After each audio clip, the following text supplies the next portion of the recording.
Today's topic is menstrual cycle. So, menstrual cycle, the reproductive cycle in the female primates. For example, monkeys, apes, and human beings is called menstrual cycle. Reproductive cycle, जब menstrual cycle start हो जाता है it means कि जो female की body है वो reproduction के लिए जो है तैयार हो गई है। The reproductive cycle in the female primates, ये सिर्फ फीमेल में होता है। प्राइमेट्स जो है वो मैमल्स का ही एक ग्रुप है जिसको प्राइमेट्स बोलते हैं। For example monkeys, apps and human beings में। और जो हम यहाँ पे स्टडी कर रहे हैं वो ह्यूमन बींग्स की कर रहे हैं। उस साइकिल्स को बोलते हैं मेंस्ट्रुअल साइकिल। तो कई स्टूडेंट्स को ये कन्फ्यूज़न होता है कि प्राइमेट्स क्या होते हैं। तो हमने +1 में एनिमल किंगडम में पढ़ा है मैमल्स जो होते हैं, मैमल्स में प्राइमेट्स और नॉन प्राइमेट्स होते हैं। जो प्राइमेट्स होते हैं उनका जो ब्रेन का साइज़ होता है वो काफ़ी बड़ा होता है, उनकी इंटेलिजेंस भी ज़्यादा होती है, उनका विज़न बहुत अच्छा होता है, उनकी आई साइट अच्छी होती है as comparison to non primates. और जो उनका हैंड्स में जो थंब होता है वो अपोजिट होता है ताकि वो अच्छे से ग्रैस्प कर सकें चीज़ों को। तो ये कुछ डिफरेंस हैं प्राइमेट्स और नॉन प्राइमेट्स में। तो प्राइमेट्स जो हैं एनिमल्स हैं, मंकीज, एप्स, ह्यूमन बींग्स होते हैं और थोड़े उसके और भी एग्जांपल हैं। उनको छोड़ के जितने वो नॉन प्राइमेट्स हैं, काऊ, डॉग्स, क्रो, बहुत सारे हैं। ठीक है, तो ये सिर्फ जो मेंस्ट्रुअल साइकिल होता है ये प्राइमेट्स में होता है। और जो नॉन प्राइमेट्स होते हैं उनमें ओएस्ट्रस साइकिल होता है, उसके बारे में हम बाद में पढ़ेंगे। जैसे ये कंटिन्यूस ब्रीडर होता है, ये किसी भी टाइम पे इनमें रिप्रोडक्शन हो सकती है प्राइमेट्स में। बट जो नॉन प्राइमेट्स होते हैं वो सीजनल ब्रीडर होते हैं, उनमें एक पर्टिकुलर सीज़न में ही रिप्रोडक्शन जो है वो होती है। The first menstrual begins at puberty, किसी भी गर्ल्स में जब फर्स्ट टाइम मेंस्ट्रुअल फ्लो होता है, फर्स्ट टाइम मेंसेस आती है पुबर्टी के टाइम पे अराउंड 12 to 15 ईयर्स एज में, उसको बोलते हैं मिनार्ची। So what is मिनार्ची? तो कई बार क्वेश्चन आ जाता है। तो जो फर्स्ट मेंस्ट्रुअल फ्लो होता है फीमेल में, गर्ल में, that is called menarche. In human female menstrual is repeated at an average interval of about 28 और 29 days। ये जो साइकिल होता है ये हर महीने होता है 28 और 29 डेज़ के बाद।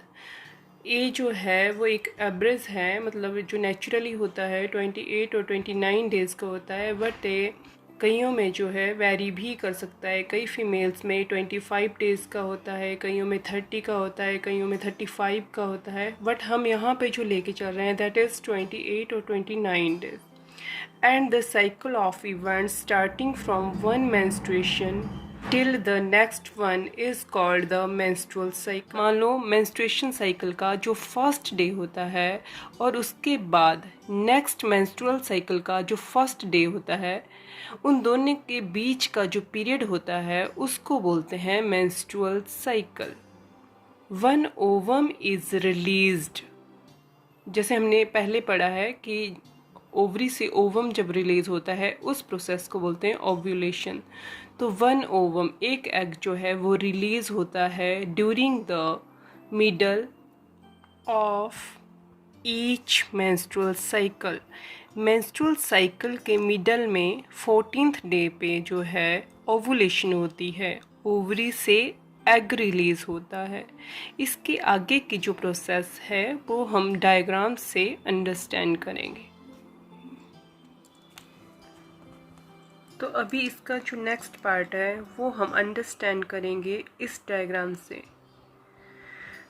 तो यहाँ पे जो है हम देखेंगे कि जब मेंस्ट्रुअल साइकिल स्टार्ट होता है तो यहाँ पे देखो क्या है, यूट्राइन इवेंट्स मीन्स यूट्रस के अंदर कौन कौन से इवेंट्स होते हैं। जब मेंस्ट्रुअल साइकिल होता है तो यूट्रस के अंदर क्या क्या इवेंट्स होते हैं, यूट्रस के अंदर क्या क्या होता है। नेक्स्ट है ओवेरियन हार्मोन्स लेवल्स। ओवरी के अंदर कौन कौन से हार्मोन्स उस टाइम पे रिलीज होते हैं, ओवरी से कौन कौन से हार्मोन जो हैं वो रिलीज होते हैं। उसके बाद है ओवेरियन इवेंट्स। ओवरी के अंदर क्या क्या चेंजेस आती हैं, ओवरी के अंदर कौन कौन से जो इवेंट्स हैं वो होते हैं। और आगे है पिट्यूटरी हार्मोन्स। जो पिट्यूटरी ग्लैंड्स हैं उनमें से कौन कौन से हार्मोन जो हैं वो रिलीज होते हैं। हमने जब स्पर्मेटोजेनेसिस पढ़ी थी उसमें भी हमने देखा था कि जो पिट्यूटरी ग्लैंड्स हैं वो कुछ हार्मोन रिलीज़ करती है, गोनेडोट्रोफिन रिलीजिंग हार्मोन। तो उसके लिए आप जो है पिछली वीडियो देख सकते हैं। वैसे ही फीमेल में भी जो पिट्यूटरी ग्लैंड है वो हार्मोन रिलीज़ करती है। तो ये जो 4 इवेंट्स हैं यहाँ पे ये चल रहे हैं। सबसे पहले है यूट्राइन इवेंट्स। यूट्रस के अंदर क्या हो रहा है, तो सबसे पहले हम डे 1 से स्टार्ट करते हैं। इस साइड पे डेज दिए हुए हैं तो हम डे 1 से स्टार्ट करेंगे। तो 1 2 3 4 5। तो डे 1 हम स्टार्ट करते हैं जो मेंस्ट्रुअल फ्लो का फर्स्ट डे होता है, जो मेंसेस होते हैं। तो ये जो मेंस्ट्रुअल फ्लो होता है ये रहेगा 3 to 5 डेज तक, 3 से लेके 5 दिन तक। 3 दिन तक भी रह सकता है, 4 दिन तक भी रह सकता है, 5th डे तक भी रह सकता है। तो यहाँ पे 3 to 5 डेज तक रहेगा जो मेंस्ट्रुअल फ्लो है। उस फेज़ में यूट्रस के अंदर क्या होगा, ये जो जैसे कि अभी तक हमने जो पढ़ा है उसमें हमने देखा कि यूट्रस के अंदर जो एंडोमेट्रियम होती है उसकी जो अंदर वाली लेयर होती है वो अपने आप को प्रिपेयर करती है फर्टिलाइजेशन के लिए, ताकि जो जाइगोट बने, एम्ब्रियो बने, वो उसमें आके इम्प्लांट हो जाए। इसीलिए इसकी एंडोमेट्रियम की जो थिकनेस होती है वो बढ़ जाती है, ब्लड वेसल्स बढ़ जाते हैं। अगर फर्टिलाइजेशन नहीं होती है तो जो यूट्रस की एंडोमेट्रियम होती है वो ब्रेक डाउन हो जाती है, ब्लड वेसल्स ब्रेक डाउन हो जाते हैं, अनफर्टिलाइज्ड एग होता है। ये सारी चीज़ें जो हैं ब्रेक डाउन हो जाती हैं और ब्लीडिंग की फॉर्म में वेजिनस के बाहर जो है फ्लो हो जाती हैं। वेजिना के थ्रू जो है ये फ्लो हो जाता है ब्लीडिंग के रूप में, ब्लीडिंग की फॉर्म में, उसको मेंसेस बोलते हैं।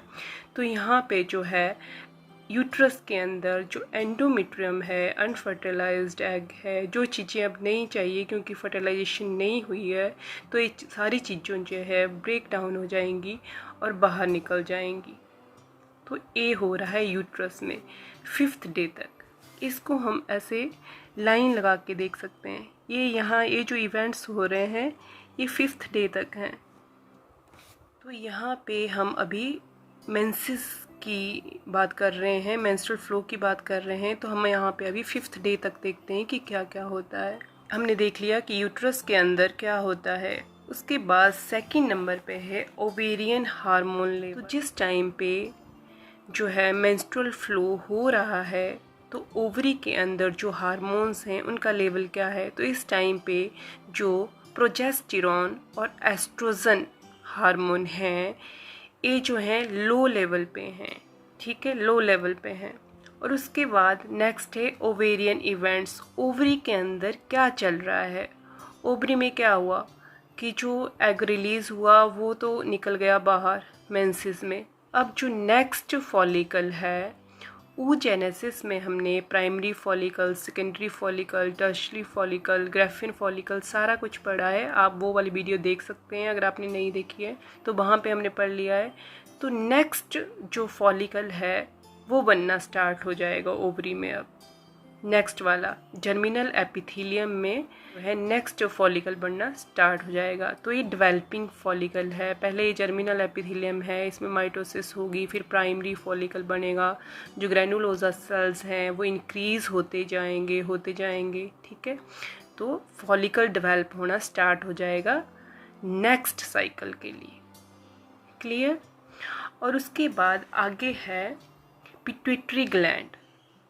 तो पिट्यूटरी ग्लैंड जो है वो 2 हार्मोन सिक्रीट करेगी, FSH और LH, क्योंकि नीचे हमने देखा यहाँ पे कि ओवरी में प्रोजेस्टेरोन और एस्ट्रोजन का लेवल कम हो गया है।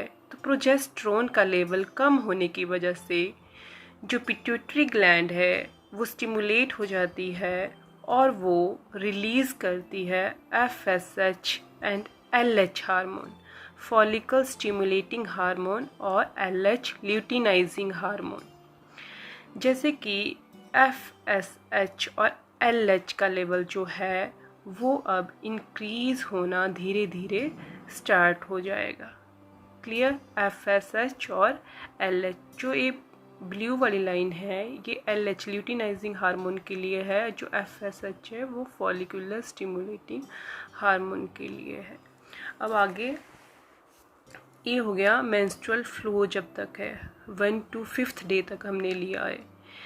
आगे जो है 5th डे से लेके जो है यहाँ तक 14th डे तक, 13 के आगे यहाँ पे हम ले लेंगे 13 डे तक, मतलब 14 डे से पहले तक जो है वो नेक्स्ट फेज़ चल पड़ी। इस फेज़ को बोलते हैं फॉलिक्यूलर फेज़, क्योंकि इस फेज़ में जो है फॉलिकल्स मैच्योर होते हैं। प्राइमरी फॉलिकल, सेकेंडरी फॉलिकल जो हैं वो मैच्योर होते हैं, इसीलिए इसको फॉलिक्यूलर फेज़ बोलते हैं। और इसको एक प्रोलिफेरेटिव फेज़ भी बोलते हैं। क्यों बोलते हैं? प्रोलिफेरेट का मतलब होता है सेल का नंबर इंक्रीज़ होना। तो यहाँ पे एंडोमेट्रियम के अंदर पहले यहाँ पे क्या हुआ, एंडोमेट्रियम निकल गई जो बनी हुई थी पहले, अब नेक्स्ट साइकिल के लिए एंडोमेट्रियम बनना स्टार्ट हो जाएगी। तो यहाँ पे क्या होगा, जो एंडोमेट्रियम है उसकी थिकनेस जो है वो इंक्रीज़ होना स्टार्ट हो गई है। जो एंडोमेट्रियम के सेल हैं वो प्रोलिफेरेट होना स्टार्ट हो गए, इंक्रीज़ होना स्टार्ट हो गए, इसीलिए इस फेज़ को प्रोलिफेरेटिव फेज़ भी बोलते हैं। और इसको फॉलिक्यूलर फेज़ भी बोलते हैं, क्योंकि इसमें जो फॉलिकल्स हैं वो बनना स्टार्ट हो गए, मैच्योर होना स्टार्ट हो गए। क्लियर। तो ये नेक्स्ट फेज़ है फॉलिक्यूलर फेज़, या फिर इसको प्रोलिफेरेटिव फेज़ भी बोलते हैं। आगे तो इसमें एंडोमेट्रियम जो है उसकी थिकनेस बढ़ना स्टार्ट हो जाएगी, प्रोलिफेरेशन स्टार्ट हो जाएगी। और ओवेरियन हार्मोन्स लेवल, तो इससे पहले मैं आपको ये वाला बता दें, ओवेरियन इवेंट्स, ओवरी में क्या हो रहा है।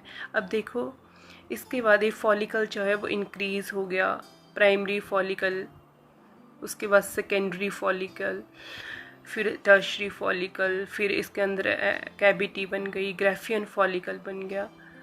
तो ये मैच्योर हो गया फॉलिकल यहाँ पे।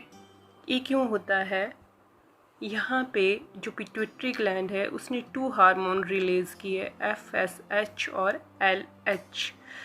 तो क्या होता है, FSH का मीनिंग है फॉलिकल स्टिमुलेटिंग हार्मोन। ये जो FSH हार्मोन है ये इन फॉलिकल्स को स्टिमुलेट करेगा ताकि ये जो है ग्रो हो जाएं अच्छे से, इसीलिए इसका नाम है फॉलिकल स्टिमुलेटिंग हार्मोन। ये फॉलिकल को बनने में हेल्प करता है, फॉलिकल स्टिमुलेटिंग हार्मोन। तो इसका जो लेवल है वो धीरे धीरे करके जो है यहाँ पे अब कम है, वैसे यहाँ पे प्रॉपर इन्होंने नहीं दिया है, बस इसको यहाँ पे थोड़ा सा इंक्रीज़ होना चाहिए यहाँ तक, ठीक है। इसको यहाँ से थोड़ा सा इंक्रीज़ होगा तो FSH का लेवल जो है यहाँ पे आप इसको थोड़ा इससे कर लेंगे क्योंकि इंक्रीज़ होएगा थोड़ा सा, ठीक है। FSH का लेवल इंक्रीज़ होगा ताकि जो फॉलिकल हैं वो भी ग्रो हो जाएं अच्छे से, और फॉलिकल के ग्रो होने से जो फॉलिकल हैं वो बनाएंगे हार्मोन एस्ट्रोजन। FSH की वजह से फॉलिकल ग्रो करेंगे और फॉलिकल के ग्रो होने की वजह से वो हार्मोन रिलीज़ करेंगे। ये फॉलिकल वो कौन सा हार्मोन रिलीज़ करेंगे, एस्ट्रोजन हार्मोन। अब जो एस्ट्रोजन है वो धीरे धीरे करके जो है देखो यहाँ से इंक्रीज़ होता जाएगा, इंक्रीज़ होता जाएगा, जैसे जैसे फॉलिकल बन रहे हैं तो एस्ट्रोजन रिलीज़ होता जाएगा। ठीक है। जब ये यहाँ पे पूरा फॉलिकल बन गया, मैच्योर फॉलिकल हो गया और एस्ट्रोजन का लेवल भी इंक्रीज़ हो जाता है यहाँ पे, ठीक है। तो एस्ट्रोजन का लेवल भी यहाँ पे इंक्रीज़ हो गया, प्रोजेस्टेरोन जो है अभी उसी लेवल पर ही है। और यहाँ पे अब जब एस्ट्रोजन फुल बन गया, यहाँ पे मैच्योर फॉलिकल से एस्ट्रोजन बन गया, तो उसका काम हो गया, FSH का काम हो गया, उसने मैच्योर फॉलिकल बना लिया और एस्ट्रोजन भी बन गया। और LH की जो कंसंट्रेशन है वो बढ़ती जाएगी, LH की जो कंसंट्रेशन है वो बढ़ती जाएगी। FSH थोड़ा सा कम हो जाएगा अब क्योंकि फॉलिकल्स बन गए, और LH की कंसंट्रेशन बढ़ती जाएगी, ठीक है। अब उसके बाद 14 डेज़ में, अब उसके बाद 14th डे जब होता है साइकिल के मिड में, तो 14th डे पे जो है ओव्यूलेशन होती है, ओवम रिलीज़ होता है, एग रिलीज़ होता है। तो वो अब हम देख लेंगे उस टाइम पे क्या होता है। अब देखो यहाँ पे जो है एंडोमेट्रियम जो है वो बढ़ती जा रही है, प्रोलिफरेशन जो है होती जा रही है। तो अब क्या होगा, ओवुलेशन में यहाँ पे एकदम से अचानक से सडन LH का जो लेवल है वो बहुत ज़्यादा बढ़ जाएगा। 14th डे के आसपास, 14th डे में LH का लेवल बहुत ज़्यादा बढ़ जाता है। इसको LH सर्ज बोलते हैं। जब LH का लेवल बहुत ज़्यादा बढ़ जाता है उसको LH सर्ज बोलते हैं। और अभी FSH का लेवल भी बढ़ जाएगा, और LH का एकदम से जो लेवल बढ़ जाता है उसकी वजह से जो यहाँ पे मैच्योर फॉलिकल है, ग्राफियन फॉलिकल है, LH का लेवल अचानक से बढ़ने से जो ग्राफियन फॉलिकल है वो रैप्चर हो जाएगा और एग उसमें से निकल जाएगा, और एग इस टाइम पे सेकेंडरी oocyte स्टेज पे है। इसी प्रोसेस को बोलते हैं ओव्यूलेशन। तो ओव्यूलेशन जो है वो किसकी वजह से होती है, वो होती है LH की वजह से, LH हार्मोन की वजह से जो है ये जो ग्राफियन फॉलिकल है ये रैप्चर होता है और एग बाहर निकल जाता है। इस प्रोसेस को बोलते हैं ओव्यूलेशन, ठीक है। और ओव्यूलेशन के टाइम पे एस्ट्रोजन का लेवल भी हाई ही होता है, प्रोजेस्टेरोन अभी अपने लो लेवल पे ही है, ठीक है। ये हो गया ओव्यूलेशन। और ओव्यूलेशन के बाद जो है नेक्स्ट फेज जो है वो स्टार्ट होती है, दैट इज़ सिक्रेटरी फेज और ल्यूटियल फेज। इसको बोलते हैं ल्यूटियल फेज और सिक्रेटरी फेज। इसको सिक्रेटरी फेज क्यों बोलते हैं, क्योंकि इस टाइम पे यहाँ पे एंडोमेट्रियम में बहुत सारी चीज़ें जो है सिक्रीट हो रही हैं एम्ब्रियो की इम्प्लांटेशन के लिए। अगर फर्टिलाइजेशन होगी तो एम्ब्रियो को इम्प्लांट करने के लिए यहाँ बहुत सारे जो सबस्टांस हैं वो सिक्रीट होते हैं और एंडोमेट्रियम प्रोलिफरेट होती जा रही है, इसीलिए इसको सिक्रेटरी फेज बोलते हैं।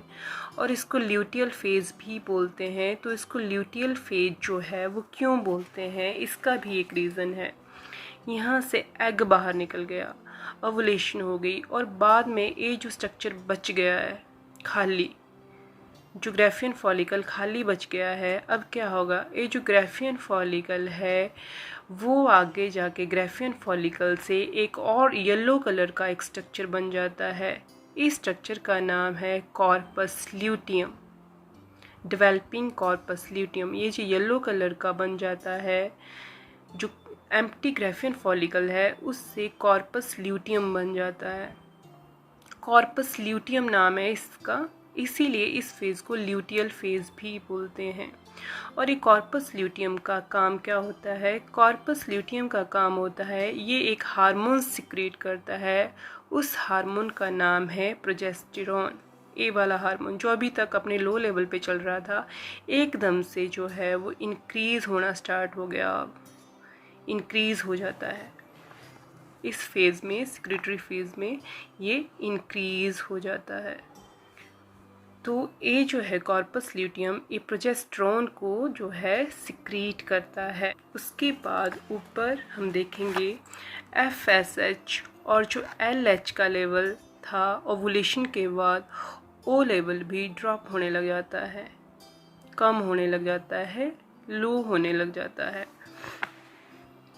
अगर इस जगह पे फर्टिलाइजेशन हो गई तब तो ठीक है। अगर फर्टिलाइजेशन हो गई तो कॉर्पस ल्यूटियम से प्रोजेस्टेरॉन निकलता है, और प्रोजेस्टेरॉन को प्रेगनेंसी हार्मोन भी बोलते हैं, क्योंकि ये प्रेगनेंसी को मेंटेन रखने में हेल्प करता है, एंडोमेट्रियम को मेंटेन रखने में हेल्प करता है। बट अगर फर्टिलाइजेशन नहीं होती है तो ये जो कॉर्पस ल्यूटियम है ये डीजनरेट होना स्टार्ट हो जाता है। और अब इसका ये देखो रिग्रेसिव कॉर्पस ल्यूटियम धीरे धीरे करके ये डीजनरेट हो रहा है, और लास्ट में ये जो है वाइट कलर का एक स्ट्रक्चर बन जाता है। इसको बोलते हैं कॉर्पस एल्विकेन। इस पार्ट को ये वाइट कलर का बन जाता है, जिसको कॉर्पस एल्विकेन बोलते हैं। और जब ये डीजनरेट हो जाएगा तो प्रोजेस्टेरॉन का लेवल भी कम होने लग जाएगा। क्लियर? यहाँ पे हमने देखा कि ओवुलेशन के बाद जो एस्ट्रोजन का लेवल है वो भी कम हो जाएगा, ठीक है, बट रहेगा, बट थोड़ा लो लेवल में रहेगा जो एस्ट्रोजन है। बट जैसे जैसे कॉर्पस ल्यूटियम जो है प्रोजेस्टेरॉन को बनाना बंद करेगा, डीजनरेट होना स्टार्ट हो जाएगा, तो उस टाइम पे एस्ट्रोजन का लेवल फिर से देखो यहाँ पे बढ़ रहा है। क्लियर?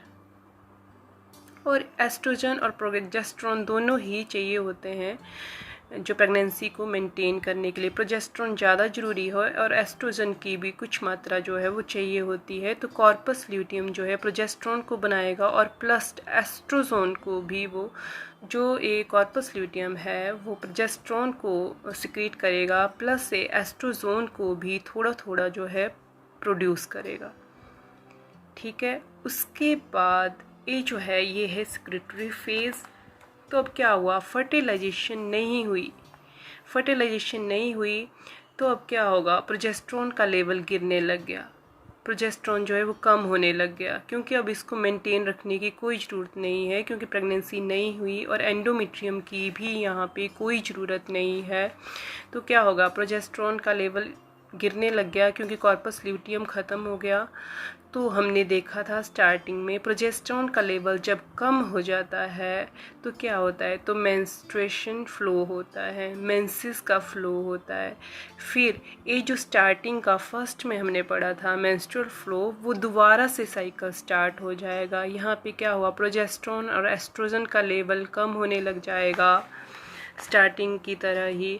FSH और LH का लेवल जो है वो इंक्रीज़ होने लग जाएगा। और यहाँ पे जो एंडोमेट्रियम है और ब्लड वेसल्स जो भी चीज़ें बनी हैं प्रेगनेंसी को सपोर्ट करने के लिए, वो अब इनकी कोई ज़रूरत नहीं है। तो ये मेंस्ट्रुअल फ्लो में बेजिना के थ्रू जो है एज अ ब्लीडिंग जो है बेजिना से बाहर आ जाएंगी, और जो मेंस्ट्रुअल साइकिल है वो दोबारा से स्टार्ट हो जाएगा। तो और एक और बात, ओवुलेशन के टाइम पे जो यहाँ पे एग रिलीज़ होता है, ये जो एग है ये फ्लोपियन ट्यूब में जो है 24 से लेके 48 आवर्स तक रहेगा। ज़्यादातर जो ये एक्टिव रहता है, जिंदा रहता है, 24 आवर्स तक ही रहता है। जो इसकी कैपेबिलिटी होती है फर्टिलाइजेशन की वो ज़्यादा होती है 24 आवर्स तक। अगर 24 आवर्स में इसे स्पर्म्स मिल गया तो फर्टिलाइजेशन हो जाती है, अदरवाइज इसकी जो फर्टिलाइजेशन की कैपेसिटी होती है वो ख़त्म हो जाती है। और ये जो है मेंस्ट्रुअल फ्लो में एग भी एंडोमेट्रियम के साथ जो है वो निकल जाता है। The major events of the menstrual cycle are shown in figure 3.9, जो कि हमने अभी कर लिया। The cycle starts with the menstrual phase। सबसे पहले जो साइकिल स्टार्ट होता है वो menstrual phase से स्टार्ट होता है, menses से। When menstrual flow occurs and it lasts for 3 to 5 days। menstrual flow जब स्टार्ट होता है तो ये 3 to 5 days तक रहता है, 3 से लेके 5 दिन तक रहता है। The menstrual flow results due to breakdown of endometrial lining of the uterus and its blood vessels, which forms liquid that comes out through vagina। Menstrual flow में क्या क्या होता है? Break down of endometrial lining of the uterus. Uterus की जो endometrial lining होती है वो ब्रेक डाउन हो जाती है, एंड इट्स ब्लड वेसल्स, और इसके अंदर जो ब्लड वेसल्स होते हैं वो भी ब्रेक डाउन हो जाते हैं, जिसकी वजह से लिक्विड बन जाता है और वो वेजिना के थ्रू जो है बाहर आ जाता है। Menstruations only occurs if the released ovum is not fertilized. Menstruation जो है वो तभी होगी अगर फर्टिलाइजेशन नहीं हुई है, अगर ओवम को एग को स्पर्म नहीं मिला है। अगर फर्टिलाइजेशन हो जाती है तो मेंस्ट्रुएशन नहीं होगी। Lack of menstruation may be indicative of pregnancy. अगर मेंस्ट्रुएशन नहीं आ रही है, ये एक इंडिकेशन है कि प्रेगनेंसी हो सकती है। However it may also be caused due to some other underlying causes. But ज़रूरी नहीं है कि प्रेगनेंसी के कारण ही मेंस्ट्रुएशन नहीं होगी। कई और रीज़न भी हो सकते हैं इसके, कोई और कारण भी हो सकते हैं, जैसे कि स्ट्रेस हो सकता है, पुअर हेल्थ, कोई प्रॉब्लम है, कोई हार्मोनल प्रॉब्लम है, या कोई और बीमारी हो सकती है, एट्सेट्रा।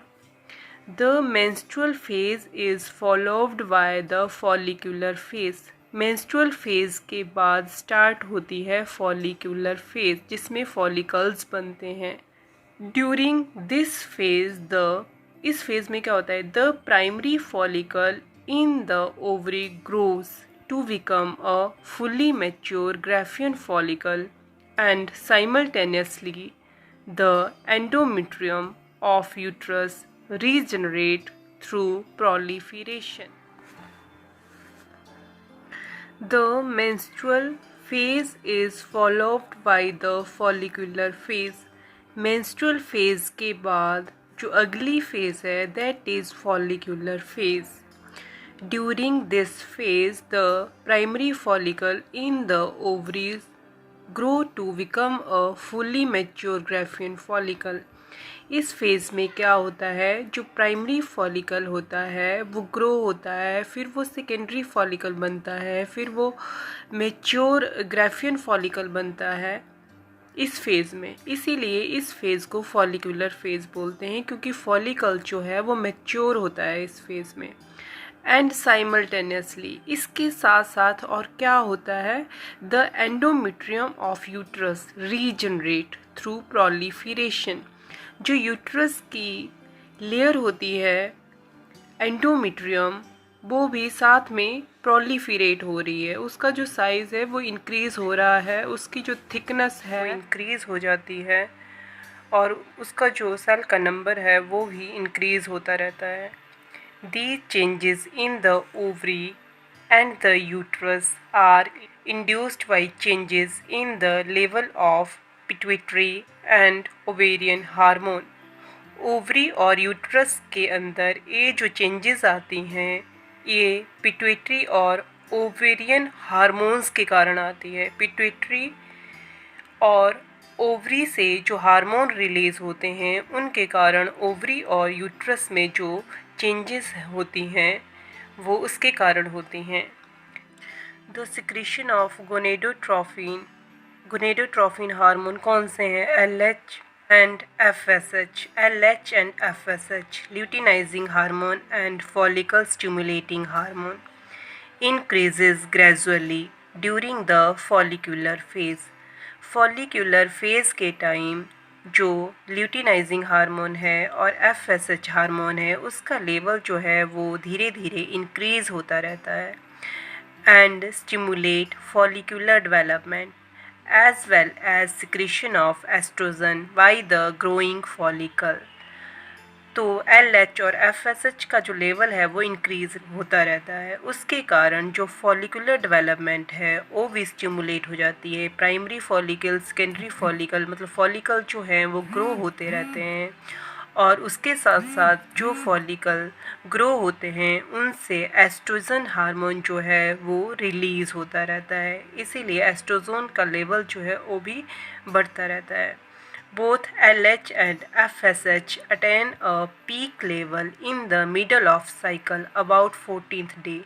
साइकिल के मिडल में मीन्स 14th डे पे जो LH है और FSH हार्मोन है वो मैक्सिमम लेवल पे चले जाते हैं। उनका लेवल जो है वो बहुत ज़्यादा हाई हो जाता है। Rapid secretion of LH leading to its maximum level during the mid-cycle called LH surge। तो साइकिल के मिडल में मतलब 14th डे में एकदम से अचानक से LH का जो लेवल है वो बहुत ज़्यादा बढ़ जाता है, वो अपने मैक्सिमम लेवल पे आ जाता है, उसको LH सर्ज बोलते हैं। और LH सर्ज के कारण induce rapture of Graafian follicle जो है वो रैप्चर हो जाता है, ब्रेक डाउन हो जाता है, and thereby the release of ovum, और उसमें से रिलीज हो जाता है ओवम, एग जो है वो रिलीज हो जाता है। उस प्रोसेस को बोलते हैं ओव्यूलेशन। द ओवुलेटरी फेज, जो ओवुलेशन होती है 14th डे, ये जो ओवुलेटरी फेज होती है 1 या 2 दिन की होती है, मैक्सिमम तो 1 दिन की ही होती है, उसको ओवुलेटरी फेज बोलते हैं जिस दिन ओवुलेशन होती है।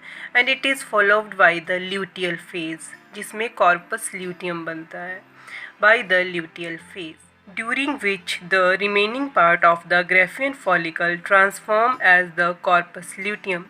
जो ग्राफियन फॉलिकल जिसमें से एग रिलीज़ हो जाता है वो बाद में रह जाता है, वो जो है ग्राफियन फॉलिकल वो ट्रांसफॉर्म हो जाता है और वो उससे बनता है कॉर्पस ल्यूटियम, जो एक येलो कलर की बॉडी होती है।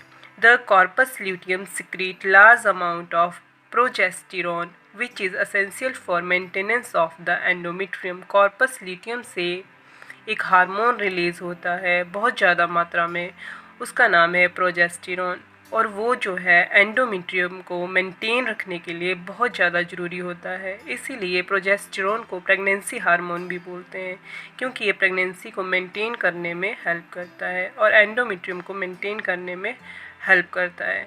Such an endometrium is necessary for implantation of the fertilized ovum। अगर फर्टिलाइजेशन हो जाती है तो फर्टिलाइज्ड ओवम को इम्प्लांट करने के लिए एंडोमेट्रियम जो है वो बहुत ही ज़्यादा ज़रूरी है।